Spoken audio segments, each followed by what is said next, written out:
Mummy कितनी गर्मी हो रही है। मैंने आपको कितनी बार बोला है इस घर में एसी लगवा लो, आप सुनते क्यों नहीं हो? पता नहीं आप लोग कैसे रहते हो। मेरा ना मन भी नहीं करता यहाँ पर आने का। अरे बेटा, तू परेशान मत हो। तू एक काम कर, तू ईशू के कमरे में चली जा। इसके कमरे में ना कूलर लगा है और वो कमरा पूरा दिन ठंडा रहता है। तुझे वहां गर्मी नहीं लगेगी। जा तू वहां। और ईशु बेटा, तू इसके लिए नींबू पानी बना दे। जी मम्मी जी, मैं पहले नींबू पानी बना देती हूँ।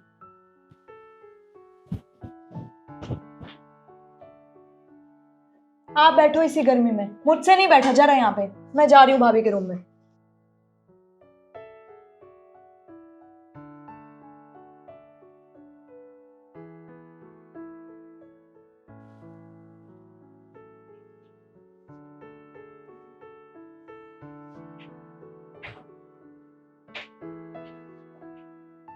दीदी जी, भाभी आप एक बात बताइए, आपने रूम की क्या हालत कर रखी है? अरे चद्दर कितनी आउटडेटेड लग रही है। चलो पर्दे तो ठीक लग रहे हैं, पर कोई चद्दर का पर्दों से मैच हो रहा है? आप खुद देखो ना। अरे कितनी आउट ऑफ फैशन है। और आपने ये बिछा रखी है। और ये अलमारी, अलमारी पे देखना कितना सामान रखा हुआ है। कितना गंदा लग रहा है कमरा। और वो ड्रेसिंग टेबल, पता है कितने साल हो गए उसको, हटवा लो उसे, नया ले आओ। देखो तुम्हारे भैया का ना अभी हाथ बहुत ज्यादा टाइट है। अब जैसे ही ठीक होगा मैं ले आऊंगी। भाभी एक बात बताऊं, भैया का ना हमेशा ही हाथ टाइट चलेगा। अरे आपकी जिम्मेदारी इस घर को सजा के रखना। मैं अपने ससुराल में ना अपना कमरा बहुत अच्छे से रखती हूँ, और आपने देखना कैसे कर रखा है।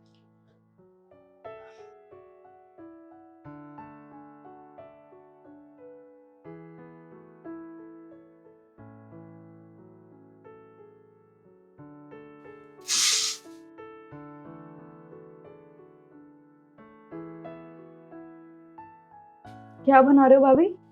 मम्मी जी ने बताया था कि तुम्हें राजमा चावल बहुत पसंद है, तो बस उसी की तैयारी कर रही हूँ। चलो कुछ तो अच्छा बना है इस घर में।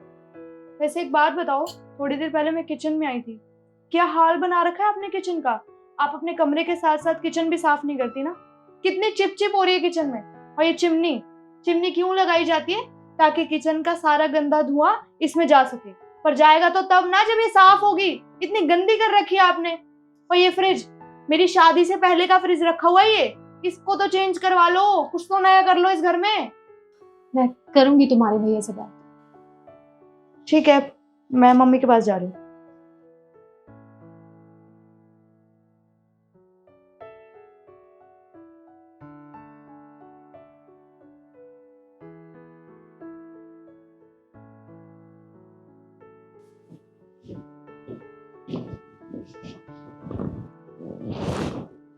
रिद्धि बेटा, एक बात पूछूं तुमसे? हाँ माँ पूछो। बेटा, क्या शादी से पहले हमने तेरे लिए कोई कमी रखी थी, या फिर कोई तेरी ऐसी ख्वाहिश हो जिसे हमने पूरा ना किया हो? नहीं माँ, ऐसा तो कुछ भी नहीं है। पर आप ऐसे क्यों पूछ रही हैं? वो ऐसा मैं इसलिए पूछ रही हूँ कि तू इसी घर में पैदा हुई है और पली बड़ी भी इसी घर में, और तेरी शादी भी हमने इसी घर में की है। तुझे ससुराल विदा किया है इस घर से, लेकिन पहले तुझे इस घर में कोई कमियां नहीं लगती थी। लेकिन अब तो तुझे इस घर में इतनी सारी कमियां दिखाई देती हैं। अभी सुना मैंने तू अपनी भाभी से क्या कह रही थी। देख बेटा, ये तेरा मायका है और तू इतनी कमियां निकालती है इस घर में जैसे कि तू यहाँ कभी रही ही नहीं। एक बात बता बेटा, देख हमने तेरी शादी इतने बड़े घर में इसलिए की थी कि तुझे वहाँ हर सुख सुविधा मिले। जो तुझे यहाँ नहीं मिला वो उस घर में मिले। पर बड़े घर में शादी करने के बाद तू तो बिल्कुल बदल गई है। तू अब पहले की तरह नहीं रही। तू पहले वाली बेटी नहीं है मेरी। देख बेटा, मुझे बिल्कुल भी अच्छा नहीं लगता जब तू इस तरह से बात करती है। तो तू मुझे एक बात बता, जब हमने तेरे लिए किसी भी चीज की कोई कमी नहीं रखी तो आज तू ऐसा क्यों बोलती है? आज तेरी भाभी अगर सोचेगी कि उसके लिए इस घर में कुछ भी नहीं है तो उसे भी तो बुरा लगेगा। वो भी यही सोचेगी कि मुझे भी ये सब चाहिए, ये सारी सुख सुविधाएं चाहिए। तुझे पता है, तेरी शादी में तेरे भैया की, तेरे पापा की जितनी भी जमा पूंजी थी वो सारी तेरी शादी में खर्च हो गई। अब हमारे पास इतने पैसे नहीं बचे। तेरा भाई दिन रात कोशिश कर रहा है कि वो अच्छा कमाए ताकि हम अपने ये हालात सुधार सकें, क्योंकि हर माँ बाप की यही इच्छा होती है कि वो अपनी हैसियत से बढ़कर अपने बच्चों को दे। और वही हमने भी किया। हमने तो यही सोचा था कि हम अपनी हैसियत से बढ़कर इतने बड़े घर में तेरी शादी करेंगे, पर ये नहीं सोचा था कि हमारी बेटी उस घर में जाकर हमारे ही घर में कमी निकालेगी। तूने कभी सोचा है कि तू अपनी भाभी को इस तरह से ताने मारती रहेगी तो उसे भी तो कभी ना कभी यही लगेगा ना कि ये सारी सुविधाएं मेरे पास भी होनी चाहिए, और उसी वक्त हमारे घर में लड़ाई झगड़ा शुरू हो जाएगा। और मैं नहीं चाहती कि हमारे घर में कोई भी लड़ाई झगड़ा हो, क्योंकि इस समय हम लोग बड़े प्यार से रहते हैं। तेरी भाभी इस घर में बहुत खुश है, उसे इस घर में कोई भी कमी दिखाई नहीं देती। वो तेरे भाई ने भी तब शादी की थी जब उसने पहले तेरी शादी कर दी, उसके बाद उसने अपनी शादी की। उसने एक बार भी अपने बारे में नहीं सोचा, नहीं तो वो भी तो अपने बारे में सोच सकता है। और देख बेटा, ये ज़रूरी नहीं कि हर इंसान के पास इतना पैसा हो कि वो सब चीज़ें खरीद सके, क्योंकि कुछ भी ठीक करने में टाइम लगता है। वो तेरा भाई बहुत मेहनत कर रहा है, पर हालात सुधारने में कुछ वक्त तो लगेगा ना, तो इसलिए हमें थोड़ा टाइम दे, हम सब ठीक कर लेंगे। और अगर तब भी तुझे ऐसा लगता है कि इस घर में वो सुविधाएं नहीं हैं, तो तुम मत आया कर यहाँ।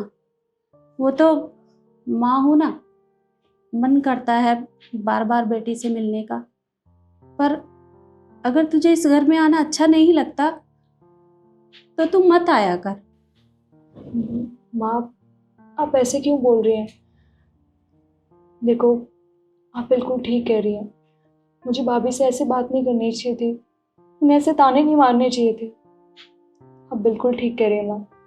आपने और पापा ने अपनी हैसियत से उठकर मेरे इतने बड़े घर में शादी कराई है, और मैं अपने घर में, जहाँ मैं पैदा हुई हूँ, जहाँ मैं रही हूँ, उसी घर में कमियां निकाल रही हूँ। देखो आप प्लीज मुझे माफ कर दो।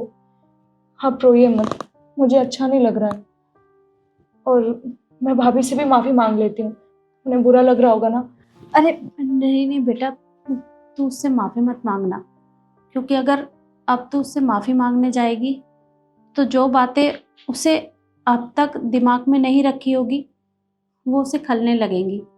हो सकता है कि कल को वो भी घर में लड़ाई झगड़ा करने लगे, और मैं नहीं चाहती कि तेरे भाई और भाभी के बीच में कोई भी झगड़ा हो। तो तू इस बात को यहीं रहने दे, तू माफ़ी मत मांग उससे। ठीक है माँ, पर आप ऐसे बुरा मत मानिए। मैं आगे से कभी ऐसी कोई बात नहीं करूँगी।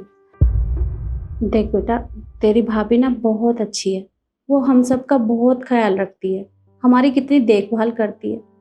तो तू उससे ऐसा मत बोला कर, मुझे अच्छा नहीं लगता। ठीक है माँ, समझ गई मैं। मम्मी जी, आपकी दवाई का टाइम हो गया, आपने अभी तक दवाई नहीं ली? वो बेटा मेरे दिमाग से निकल गई थी। तो चिंता मत कर, अभी थोड़ी देर बाद खाना खाएंगे ना, तब मैं दवाइयाँ ले लूंगी। अच्छा, मैं तो ये भी बताना भूल गई, तुम्हारे भैया का फोन आया था और उन्होंने बोला है कि मेरे आने से पहले कोई भी खाना नहीं खाएगा। वो आज जल्दी आ रहे हैं, हमारे साथ ही खाना खाएंगे। ठीक है भाभी, कोई नहीं खाएगा उनके आने से पहले खाना। अब आप किचन में ही लगी रहेंगी या यहाँ भी आके बैठेंगी?